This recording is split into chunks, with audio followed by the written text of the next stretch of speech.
क्या आप सोच सकते हैं कि एक ऐसी बीमारी भी हो सकती है जो इतनी खतरनाक हो कि पूरा यूरोप एक कब्रिस्तान बन जाए? इस बीमारी को लोग ब्लैक डेथ कहने लगे थे, जो एक काली परछाई की तरह फैल रही थी और कोई नहीं जानता था कि अगले दिन कौन बचेगा और कौन नहीं। ये कहानी है 1347 की, जब यूरोप में लोग अपने डेली लाइफ में मग्न थे। छोटे गांवों से लेकर बड़े शहरों तक हर जगह ट्रेडिंग, व्यापारियों की हलचल और एक सामान्य जीवन था। लेकिन इस पीस में कुछ तो अजीब था, जैसे किसी बड़े डेंजर की आहट। अचानक एक अनजान बीमारी ने धीरे धीरे शहरों को अपनी चपेट में लेना शुरू कर दिया। इस बीमारी को लोग ब्लैक डेथ कहने लगे। नाम सुनते ही लोग डर से कांप जाते थे, जैसे मौत उनके करीब आ रही हो। ब्लैक डेथ एक ऐसा रहस्य थी जिससे हर कोई अनजान था। कोई नहीं जानता था कि यह कहां से आई और क्यों लोगों को अपना शिकार बना रही है। लेकिन जो लोग इसके चंगुल में आते, वे बुरी तरह से तड़प तड़प कर मर जाते। क्या यह बीमारी ह्यूमैनिटी का एंड करने आई थी? इस पैंडेमिक की शुरुआत को लेकर कई कहानियां हैं। लेकिन सच्चाई यह है कि यह बीमारी काले चूहों और पिस्सुओं के जरिए स्प्रेड हो रही थी।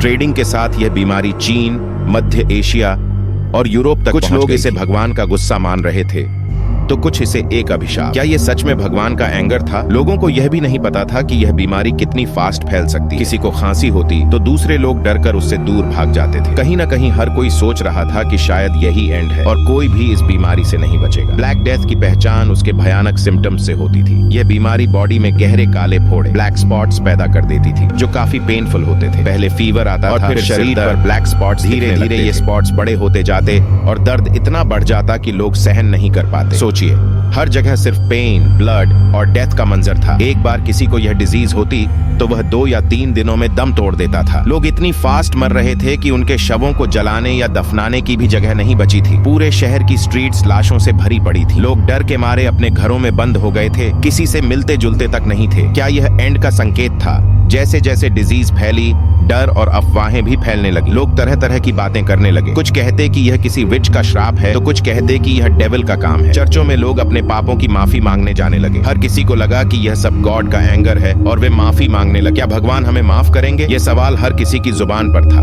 जो लोग बचने की होप रखते थे, वे खुद को घरों में बंद कर लेते और प्रार्थना करते। लेकिन यह डिजीज इतनी तेजी से फैल रही थी कि किसी को बचने का कोई रास्ता नहीं दिख रहा। लोग एक दूसरे से दूर रहने लगे, यहाँ तक कि परिवार के लोग भी एक दूसरे से बचकर रहने लगे। क्या इस डिजीज से बचना पॉसिबल था? डर इतना बढ़ गया था कि लोग अजीब अजीब चीजें करने लगे। कुछ लोगों ने ब्लैक क्लोथ्स पहनकर सड़कों पर जुलूस निकाले। वे अपने शरीर को कोड़े मारते हुए कहते कि शायद इससे भगवान खुश होंगे और उनकी मौत टल जाएगी। कुछ लोग खुद को कोड़ों से पीटते थे, सोचते थे कि इससे पाप माफ होंगे और वे बच पाएंगे। सोचिए, इस कदर का खौफ कि लोग खुद को ही नुकसान पहुंचा रहे थे। इस डिजीज ने पूरे समाज में उथल पुथल मचा दी थी। हर इंसान डर और दुख में डूबा था। किसी को भी अपने फ्यूचर का भरोसा नहीं था। एक बात सबके मन में थी कि शायद यह पूरी दुनिया का एंड है। क्या सच में कोई ऐसा तरीका था जिससे इस डिजीज को रोका जा सकता था? बीमारी के इस कहर के बीच कुछ लोग फिर भी होप की किरण खोज रहे थे। वे सोचते थे कि शायद किसी दिन यह डिजीज खत्म हो जाएगी। लेकिन समय बीतने के साथ लोग खुद को हेल्पलेस महसूस करने लगे। उन्होंने अपने प्रियजनों को खो दिया था और उन्हें लगा कि उनके पास कुछ नहीं बचा। अब सवाल यह था कि क्या इस अंधेरे से निकलने का कोई रास्ता था? क्या लोग अपनी लाइफ दोबारा शुरू कर पाएंगे? क्या इंसानियत का एंड यहाँ पर हो जाएगा? कहानी यहीं पर खत्म नहीं होती। इस पैंडेमिक का असली खौफ अभी बाकी था। ऐसा डर जिसने सोसाइटी के हर कोने में तबाही मचा दी। अगले चैप्टर में जानिए कि कैसे इस ब्लैक डेथ ने इंसानों को और भी गहरे अंधेरे में धकेल दिया और कैसे वे भगवान और शैतान को इसके लिए जिम्मेदार ठहराने लगे। अगर आप इस खौफनाक और रहस्यमयी कहानी का पूरा सच जानना चाहते हैं तो हमारे चैनल को सब्सक्राइब करें। अगले चैप्टर में हम देखेंगे कि कैसे इस डिजीज ने समाज को कैसे बदल दिया और कैसे लोग इस तबाही का सामना कर रहे थे।